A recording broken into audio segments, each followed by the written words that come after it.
Hello everyone, कैसे हैं आप सब। एक बार पुनः सी कोचिंग क्लासेस पर स्वागत है। बच्चों यहाँ पर आप जो इंग्लिश का सेक्शन सी होता है और कैसे क्वेश्चन पूछे जाते हैं बच्चों, यहाँ पर आपको सॉल्यूशन सहित प्रोवाइड करने वाला हूँ। आप लोग तैयार जरूर करें और चाहे मैं 10 क्वेश्चन कराऊँ लेकिन आपको समझा कर कराऊँगा। वैसे तो आप लोगों की किताब में भी रहता है और डायरेक्ट आप आंसर भी वहाँ पे लिखा रहता है, लेकिन उसको समझाने का काम हमारे द्वारा किया जाता है। तो चलिए शुरू करते हैं। पहला क्वेश्चन है, सी हैज़ बीन स्टडिंग 4 o'clock। अब यहाँ पे बोला है कि सी हैज़ बीन स्टडिंग, मतलब पढ़ाई कर रही होगी वो कितने, 4 बजे से। अब यहाँ पर जब समय हो जाता है तो सिंस और फार लगता है। सिंस का प्रयोग हम निश्चित टाइम के लिए करते हैं और फार का अनिश्चित टाइम। 4 बजे एक निश्चित समय है बच्चों, 4 बजे एक आपका निश्चित समय है। तो हम यहाँ पर जब निश्चित समय, जैसे मान लीजिए 2 घंटा होता है तो वो आपका अनिश्चित समय हो जाता है, कभी भी 2 घंटा। 1 साल आ जाता है, 1 हफ्ता, 1 महीना, तो ये अनिश्चित समय हो जाता है। लेकिन फिक्स हो गया कि संडे को, फिक्स हो गया कि मंडे को, तो फिर ये आपका जब फिक्स हो जाता है तो वहाँ पर सिंस का प्रयोग होता है। ये 4 o'clock भी एक फिक्स है, इसलिए यहाँ पर सिंस का प्रयोग होगा। इसके बाद दूसरा क्वेश्चन है, knowledge is a dangerous thing, few little a little. आप लोग जानते होंगे कि अल्प ज्ञान खतरनाक होता है। अल्प ज्ञान मतलब लिटिल, अल्प ज्ञान मतलब लिटिल, बहुत ही अल्प, यानी आपके पास अल्प ज्ञान है। देखो, सबसे पहली बात तो ये आप कहावत है तो ये सबको पता है कि भाई little knowledge is a dangerous thing. Few जो लगता है हमेशा काउंटेबल के लिए रहता है, इसलिए फ्यू तो होगा ही नहीं, क्योंकि नॉलेज अनकाउंटेबल है। तो आपका little knowledge is a dangerous things, तो लिटिल हो जाएगा बच्चों। अगला है, there has not sugar in the pot, मतलब यहाँ नहीं है शुगर यानी बर्तन में, तो क्या हो जाएगा, मच होगा कि मोर होगा कि मनी होगा। शुगर एक आपका अनकाउंटेबल है और मच और मेनी में मोर शब्द का प्रयोग हो ही नहीं सकता है। अनकाउंटेबल में आपका बच्चों मच का प्रयोग होता है, ध्यान रखिएगा। तो शुगर में आपका मच का प्रयोग होगा। ठीक, कोई दिक्कत तो नहीं है। चले आगे देखिए, I play hockey when I was young. Young है, ठीक है, यंग है। अब इसमें थोड़ा सा पहले अर्थ लिखो, व्हेन आई वाज यंग, ठीक है, जब मैं जवान था, पहले की बात है, तो मैं हॉकी खेल सकता था। अब खेलूंगा आगे की तो बात नहीं कर सकता है, पुराना ही बात करेगा। व्हेन आई वाज यंग मतलब जब मैं यंग था, मतलब अब तो यंग नहीं हूं। पहले उस सेंटेंस का अर्थ निकालो तो आधा आपसे क्लियर हो जाता है। व्हेन आई वाज यंग, जब मैं जवान था तो मैं वह कर सकता था। सकना मतलब क्षमता व्यक्त करने के लिए, तो बिल मतलब आगे हो जाएगा।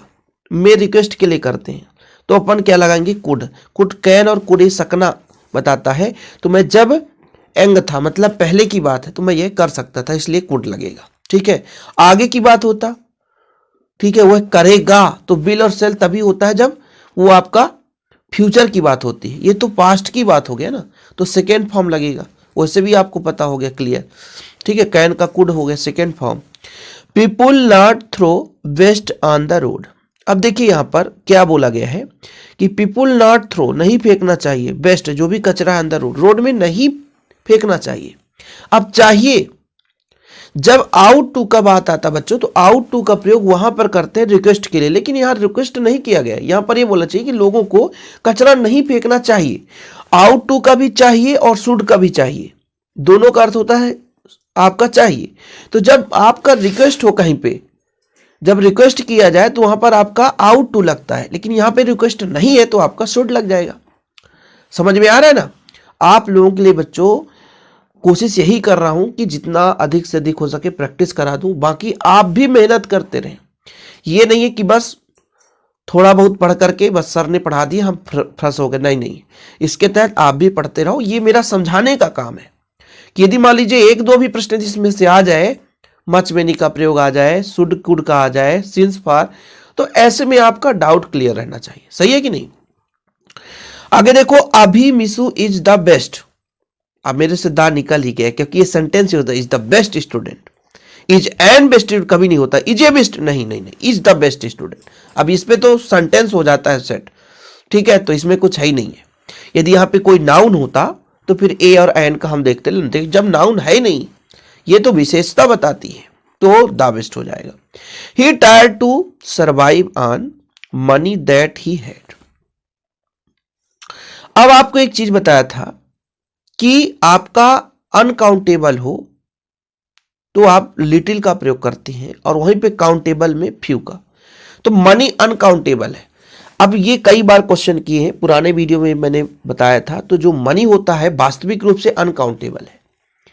अब कहोगे सर मुद्रा काउंट, नहीं बता रहा हूं, मनी अनकाउंटेबल है। वो तो मुद्रित रूप पैसे की बात अलग है कि भाई साहब इतना रुपया है हमारे पास, वो अलग मैटर, लेकिन टोटल मनी अनकाउंटेबल माना गया है। तो द लिटिल यहां पर प्रयोग होगा बच्चों, the little that he had. ठीक है, याद रखना आप लोग। I smoke cigarette, now I smoke pipe. पहले मैं करता था क्या, सिगरेट का यूज, लेकिन अब स्मोक पाइप का यूज करता हूं। मतलब सिगरेट पीते थे लेकिन अब नहीं करते। तो पहले करते थे मतलब यूज करते थे। डेयर मतलब हिम्मत हो गया, कुड एनी पास्ट, तो कुड मतलब हो जाता है चाहिए, लेकिन पहले करना, सिगरेट करना चाहिए, नहीं, पहले यूज करता था। देखो ना, सेंटेंस का अर्थ है now I smoke A pipe, अब मैं स्मोक करता हूं किसका, पाइप से, है ना। लेकिन पहले सिगरेट पीता था, सिगरेट का यूज करता था। तो यहां पर क्या कुड लग सकता है, जहां पे क्षमता की बात आती है तब मैं कुड लगाता, मैं यही कर सकता था। लेकिन सिगरेट पीता था, पी सकता था नहीं, सिगरेट पीता था। अब मैं पीता हूं, पहले पीता था।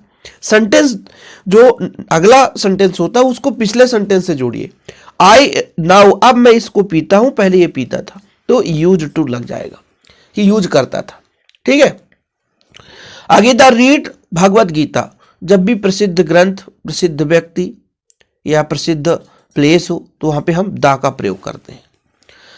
आगे देखिए, he is suffering high fever. तो जब आप 5वीं क्लास से 6ठी क्लास में पढ़े होंगे, बोलते हैं ना कि फीवर के लिए 3 दिन की छुट्टी के लिए आपको एक स्कूल के लिए एप्लीकेशन लिखना है। तो लिखते हो, sir I beg to say that I am suffering from fever. मैं बुखार से, फ्रॉम इन्हीं से होता है, मैं बुखार से पीड़ित हूं। तो आई am suffering from high fever, मैं बुखार से पीड़ित हूं। लता सिंग्स। अब जब भी किसी का बड़ाई करना हो तो सेकेंड फॉर्म ही लगाना। ठीक है, याद रखना, कभी कोई गुड नहीं करता, good, she is better singer, है ना। तो कंपेयर कर रहे हैं तो Lata sings better than Neeta, Neeta से बेटर ही कंपेयर कर रहे हैं, तो यहां पर बेटर का प्रयोग करना है। आगे देखिए बच्चों, बी टू शो रिस्पेक्ट। अब यहां पर रिस्पेक्ट देखना, रिस्पेक्ट टू आवर एल्डर। जहां पे रिस्पेक्ट आ जाए, आपको मैं आउट और शुड दोनों में डिफरेंस बता रहा हूं। इसके पहले एक शुड का मैंने प्रयोग बता दिया कि आउट टू ये शुड आ जाए, तो जब भी आपका एक रिस्पेक्ट है और चाहिए, बी आउट टू शो मतलब हमें ये दिखाना चाहिए, रिस्पेक्ट यानी टू आवर एल्डर्स, अपने बड़ों के प्रति हमें रिस्पेक्ट दिखानी चाहिए। जब रिस्पेक्ट की बात आ जाती है बच्चों, जब रिस्पेक्ट की बात आ जाती है तो वहां पे आउट टू का प्रयोग होता है। लेकिन जब शुड की बात करते हैं तो शुड जो है बच्चों वो रिस्पेक्ट को शो नहीं करता, इस बात को नोट कर लो।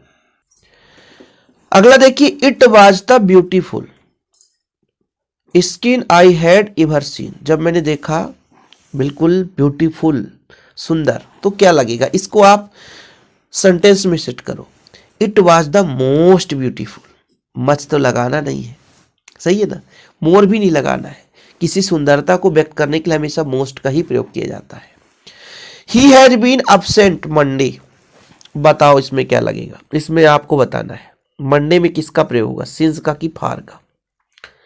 बताओ भाई, संडे, मंडे, ट्यूसडे ये सब निश्चित है। ठीक है, यदि जनवरी, फरवरी, मार्च ये भी निश्चित है। जब निश्चित की बात आए तो सिंस लगाना है। लेकिन यदि बात कर दिया जाए 2 साल, 3 साल, 2 हफ्ते, 5 दिन, 18 दिन, 18 घंटे, तो ये आपका निश्चित है। लेकिन ये फिक्स ही है भाई कि अगले मंडे को ही होगा, तो फिर मंडे को सिंस लग जाएगा। तो निश्चित अनिश्चित में सिंस और फार का निर्धारण होता है। और इसके पहले भी हमने आपको वीडियोस प्रोवाइड किया है बच्चों। डिस्क्रिप्शन पे हमारे प्लेलिस्ट का लिंक मिल जाएगा, या शिव कोचिंग क्लासेस का प्लेलिस्ट आप लोग देखे होंगे 2024 वाला। जितने भी वीडियोस प्रोवाइड कर रहा हूँ सब आपके लिए हेल्पफुल है। एमपी बोर्ड के जितने भी बच्चे हैं हमारे साथ जुड़ जाएं और तैयारी करते रहें। ओके बच्चों, फिलहाल आज के लिए इतना ही। जय हिंद, वंदे मातरम।